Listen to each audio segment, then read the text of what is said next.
Japan के नाम पर झांसा। मोदी सरकार इन दिनों जापान के नाम पर माहौल बनाने में लगी है। सरकार ये प्रोपेगेंडा कर रही है कि भारतीय अर्थव्यवस्था जापान के बराबर हो गई है। आइए जरा इस प्रोपेगेंडा की हकीकत को समझते हैं। जापान की जीडीपी 4 ट्रिलियन डॉलर है, लेकिन उसे 10 करोड़ लोगों के बीच इस पैसे को बांटना है। और भारत की जीडीपी भी 4 ट्रिलियन डॉलर है, लेकिन भारत को ये पैसा 150 करोड़ लोगों के बीच बांटना है। अब आप बताएं, भारत जापान का मुकाबला कैसे कर सकता है? दूसरी बात ये कि भारत में प्रति व्यक्ति आय मात्र $2500 है, जबकि जापान की प्रति व्यक्ति आय $35,000 है। साफ है कि जापान का मुकाबला करने में भारतीय अर्थव्यवस्था को 100 साल लग जाएंगे। यहाँ ये बात भी याद रहे कि दुनिया की 194 बड़ी इकोनॉमी में भारत 143वें स्थान पर होता है, यानी कई अफ्रीकी देशों से भी पीछे। यहाँ एक और बात नोट करने की है। दरअसल भारतीय अर्थव्यवस्था बढ़ी नहीं है,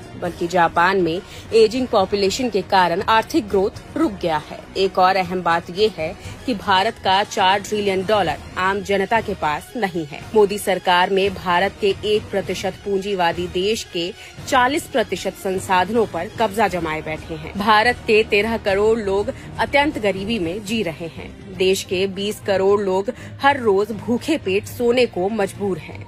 45 करोड़ लोग बेरोजगार घरों में बैठे हैं। देश के 80 करोड़ लोग 5 किलो सरकारी राशन पर जीवन गुजारने पर मजबूर है। और मोदी भारत को जापान बनाने का झांसा दे रहे हैं। जापान के नाम पर झांसा। मोदी ने देशवासियों को बुरी तरह फांसा।